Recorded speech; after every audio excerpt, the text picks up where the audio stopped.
Hello there, everyone. This is Ocean Jedi Master. I'm here for the breakdown of Ahsoka Season 1, Episode 3.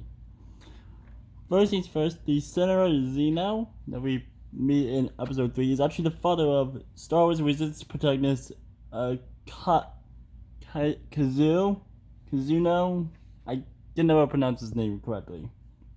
Anyway, in this episode, we also see Sabine is training with a wooden sword/sticks, like she did in Rebels Season 3 with Kanan, when she was first learning how to use a lightsaber. The helmet Sabine trains with is similar to the one that Luke used in A New Hope, in the fact that both cover the person's eyes, and are used for people to use the Force, basically. There is yet to be a reference to Captain Rex yet, which is weird. I mean, we've only gotten a reference to Anakin. We got a reference to Ahsoka walking away from the Jedi. We've gotten references. In this episode, we have a few other references I'm going to get to. But not one to Rex? I mean, I feel like that's a big problem. With the fact that how big Rex is as a character in Ahsoka's life. Hopefully we'll get one in later on this season. Something.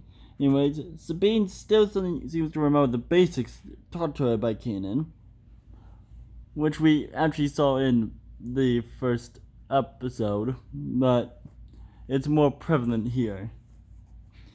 Huyang has forearms. We saw this in Clone Wars, but it wasn't as prevalent as it is now because now he's using them for combat instead of looking around his ship. This ship called the...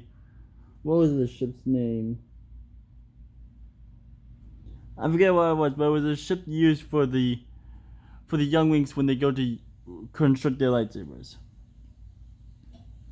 Jason, who is Hera and Kanan's son, is in this episode. He has the green hair he had in the Rebels epilogue, which was really nice to see him. And it seems as though he likes causing trouble with Chopper, which I shouldn't be surprised about, but it's... Honestly, Chopper's always been a troublemaker. He's also a war criminal, but...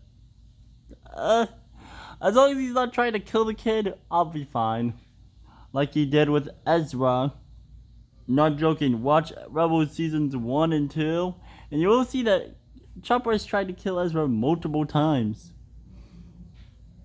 The New Republic doesn't take Imperial remnants or Thrawn's return seriously at all, which is showing why they didn't really take much action against the First Order, causing the First Order to rise, causing the sequel trilogy basically.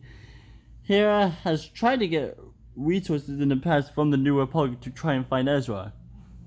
We found this out, so it seems as though she still has tried to find him, although everyone else thinks he's dead. There's a reference to Kanan's death when she talks about Thrawn being not a normal Imperial officer and how she fought him and how he caused the deaths of friends and family.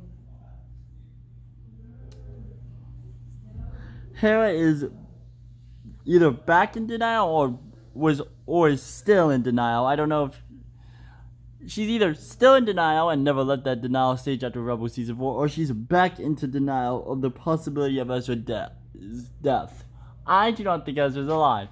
I'm sorry, but I think he's gonna get a reunion that he deserves.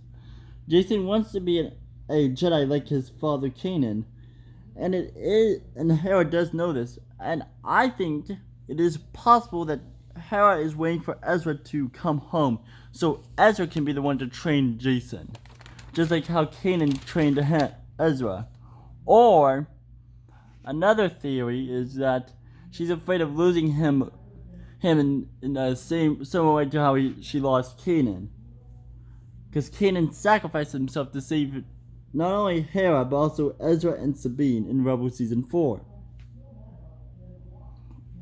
Let's see here. Ahsoka uses a spacesuit that's in this episode, like she did in the Clone Wars Season 2, the first arc of Clone Wars Season 2. In fact, it was the second episode of Season 2.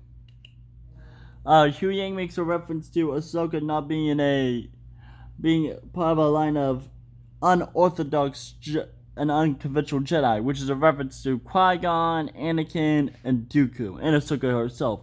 And in a way, kind of like Obi-Wan himself, because he was brought in at a older age than the average Jedi was. And he was also trained by a very unconventional Jedi in his own right. There's a reference to Tare Vizsla, the first Mandalorian Jedi, and also creator of the Darksaber that we saw in Mandalorian, Clone Wars, Rebels. And Hu Yang also said that very few Mandalorians have ever become Jedi. Mandalorians is in plural, meaning that Tare Vizsla was the first one, but not the only or last one. That's what I'm getting from it. Either that or... because it feels like he's using plural on purpose. Anyways, the Pogo can help lead the way to Ezra because of their migration paths going to another galaxy.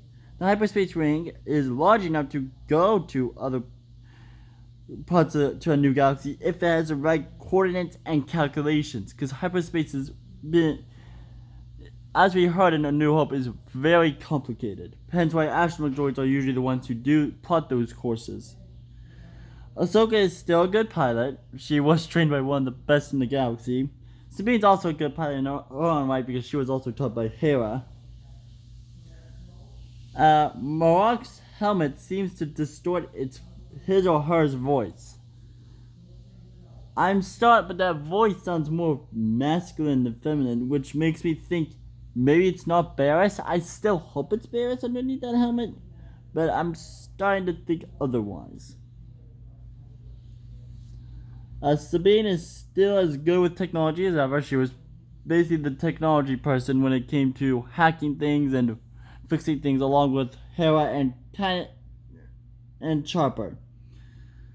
Sabine hasn't seen Pogo since Ezra disappeared at the Battle of Thal, and this, in my way of seeing, with how Ahsoka and Sabine looked at each other with that smile, it tells me that there's been more either more hope or newfound hope of finding Ezra.